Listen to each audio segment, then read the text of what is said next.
केते जन मटन खाऊंट आउ जन मटन खाऊना आज टे सर्वे कर देखा कहीं आपण जानी लोक मैंने एत संख्यार मटन खाऊँ से अंटू ना गो चर्बी गो मांस मिसा जाऊँगी शुणा मिलूँ आसे पुणी ओडार बहुत लोक अच्छा कहते मटन खाऊनु तबे से मांस से मटन खाऊँ किए आस पचार भाई ना आप मटन खाती कि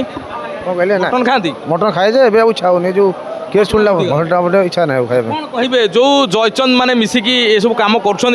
पैसा लोभे यहाँ कौन ठीक कथा यह गोटे बहुत लज्जा कथा यह आम के सब सहमति दबुनि यह आम दृढ़ निंदा करूँ भाई ना दृढ़ निंदा कले बहुत सुंदर कथा सर मटन खाती मटन नाई नाई भाई ना मटन खाती दीदी मटन खाओ नहीं नहीं तो दीदी मध्य मटन खाती आगु को आस तुम मत पचारि बुझा किए मटन खाती सर आप मटन खाती आप मटन खाती ना ना खाते ना तो एम भाई मत मटन खाऊना भाई ना मटन खाओ मटन आज्ञा खाए खाओ ये भाई आसिले कौन कहे लास्ट मटन कौट खाई कौ होटेल खाई लास्ट मटन तो घरे खाई घरे मटन जो आणुच माने कहा पाखु किणुच विश्वास लोक सी विश्वासी लोक जे आ पाखु नेले मिसई नथियो बोली ग्यारंटी अछि हाँ प्राय टाइम तो आमर पाख लोक जड़े पाखर ही आसे पाख लोक तो बेसी चांसी दियंती ना नाई मु पूरा सकाळु ही पलाए भोर भोर जमी काटिकी पानी मिसई पारे घर कौटी घर आमर सालेपुर जपुद सालेपुरिया लोक मिठालिया लोक जगी बसता भाई बसवा तो जो मैंने मटन खाई गो चर्बी मिसी बोली अनुभव कर नंडा हवा दरकार कि नहीं हाँ निहाती दरकार तो जब केवल खाली कौन गो मांस खाइले नंडा हम कहीं अलग मांस मांस मान तो ऑब्वियसली जहाँ भगवान पाखे ग्रहणीय नुहे ना से ग्रहणीय नुहे कि आम मारिकी खाऊे आमर निजर जीवा लालसा और निजर आम डॉक्टर मैंने आमको कहते खाओ बोली मांस प्रोटीन अच्छी विटामिन अच्छी ये सब आमको डॉक्टर मैंने कहते तो आम से ही खाऊे प्रकृत में कि गोटे जीव को मारी खावाटा अनुचित भाई कहीं मटन खाओ नहीं आज्ञा एक्चुअली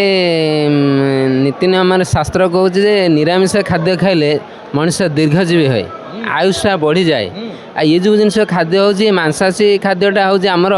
एक्चुअली माने खाଇବା द्वारा आम टॉक्सिन सृष्टि हुए पेटरे जो रोग अधिका सृष्टि हुए जो मनुष्य लंगजिविटी कमी जाए आउटा कमेले क्षीण हो जाए मर जाए कि आम जानूचे सुस्थ हो जावा जे अधिका खाईदे प्रोटीन बहुत रोचे कि से धारणा एक्चुअली भूल कारण जिते दुनिया जदि जी दीर्घजीवी होता बैकग्राउंड देखा गले से निरामिषाशी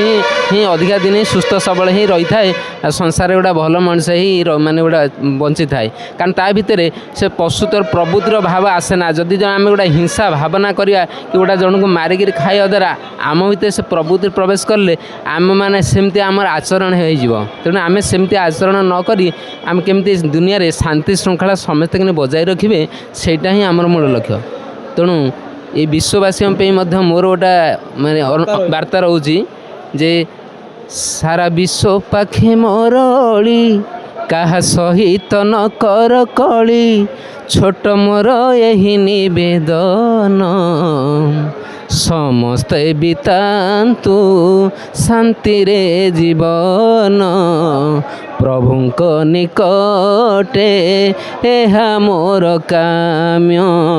प्रभुंक निकटे एहा मोर काम्य हारमोनियम था यार माधुर्य बढ़ी जाता आज्ञा निश्चिंत भावे तेणु गीत आज्ञा आज्ञा गीत आज्ञा यहाँ संपूर्ण मन को लिखी कारण सारा विश्व में जो